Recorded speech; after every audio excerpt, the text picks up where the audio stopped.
Gaza has been under an Israeli humanitarian blockade for more than 70 days, preventing food, medicine, water and tents for a weary population.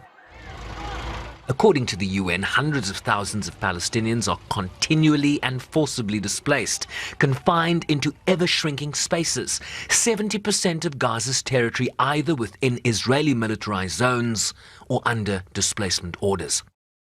Israel is deliberately and unashamedly imposing inhumane conditions on civilians in the occupied Palestinian territory.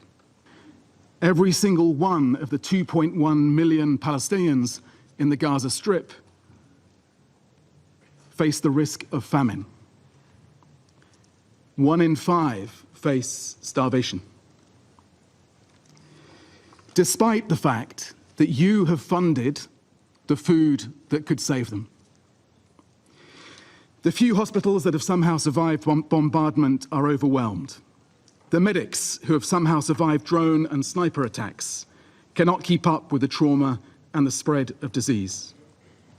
Even today, the European Gaza hospital in Khan Yunis was bombed again, with even more civilian casualties reported. The Integrated Food Security Phase Classification, or IPC, released a snapshot this week, warning that while the entire Gaza population faced high levels of acute food insecurity and at critical risk of famine, 1 in 5 Gazans are currently facing starvation, a situation that was expected to worsen in the months ahead.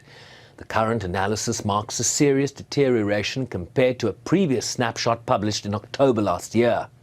It also found that the ongoing blockade had reversed the temporary alleviation of acute food insecurity achieved in Gaza during the most recent ceasefire in which several hostages were released. The UN Secretary-General also expressing alarm, especially that the vast majority of Gaza's children faced extreme food deprivation. The way to address this crisis should be clear, and we've been very clear on that front.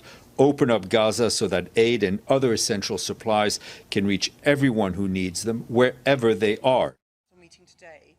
The UK, joined by France, Denmark, Greece and Slovenia, all currently serving on the Council, issued a joint statement warning that the blocking of aid as a pressure lever was unacceptable, calling on Israel to lift its block on aid and enable humanitarians to save lives. Humanitarian aid must never be used as a political tool or a military tactic. We're also deeply concerned at proposals to establish a new mechanism for the delivery of aid, which the UN has said would not meet humanitarian principles. International law requires Israel to allow and to facilitate the safe, rapid and unimpeded passage of humanitarian aid and ensure that basic services are provided for all Gazan civilians. This applies to all armed conflicts around the world. Gaza is not an exception. Amid continued death, destruction, disease and hunger in what Tom Fletcher described as a systematic dismantling of Palestinian life. The ICJ is considering whether a genocide is taking place in Gaza. It will weigh the testimony that we have shared, but it will be too late. Recognizing the urgency, the ICJ has indicated clear provisional measures that must be implemented now, yet they have not. Previous reviews of the UN's conduct in cases of large-scale violations of international human rights and humanitarian law, reports on Myanmar 2019, Sri Lanka 2012, Srebrenica, Rwanda, both in 1999, pointed to our collective failure to speak to the scale of violations while they were committed. So for those killed and those whose voices are silenced, what more evidence do you need now? Will you act decisively to prevent genocide and to ensure respect for international humanitarian law?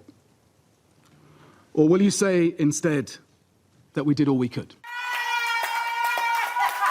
Hamas released Israeli-American hostage Idan Alexander as a goodwill gesture to the United States this week in the hopes that it would use its leverage to move Israel towards ending the war. But Israel's Prime Minister Benjamin Netanyahu has signaled there would be no end to the war until Hamas was completely defeated, amid a new round of ceasefire hostage release talks in Doha, Qatar this week. Shervin Bryce, please, SABC News, New York.